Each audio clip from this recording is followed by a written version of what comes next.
बंधुगण नमस्कार।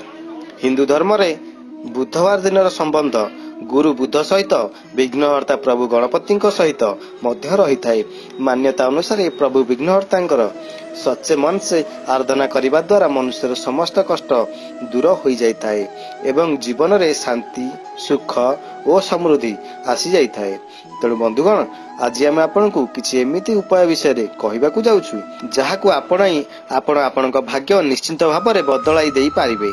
तेबे जानिया पूर्व गोटे कथा जदि एपर्यंत आम चैनल को सब्सक्राइब करना प्रथम सब्सक्राइब करंतु एवं घंटी दबांतु। बंधुगण बुधवार दिन में यही सब कार्य करंतु। कार्य गुड़िक हेउछि घरे धला रंगर प्रभु गणपति मूर्ति बा चित्र स्थापना करंतु। यह फल समस्त प्रकार तंत्र शक्तिर नाश हो जाए। धन प्राप्ति पाई यही दिन गणेश को घी और गुड़ बा मिठारे भोग लगांतु एवं पूजा करिवार किछि समय पर सही घी लड्डू बा मिठा को कौनसी गाय को खाइबा को दे दियंतु।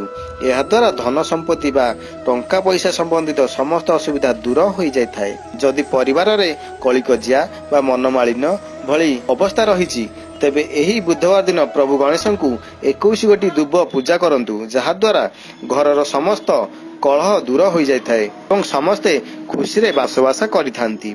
यह सहित घरर मुख्य कबाट बा गेट रे प्रभु गणपति बाम पट को सुंढ रही प्रतिमा लगांतु बा फोटोचित्र लगांतु।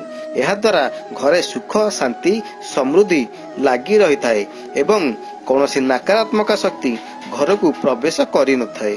तेणु बंधुगण जदि आपण माने प्रभु गणपति को भल पाउछंती हृदय भक्ति करूछंती तेबे कमेंट रे जय गणपति बोली लिखंतु।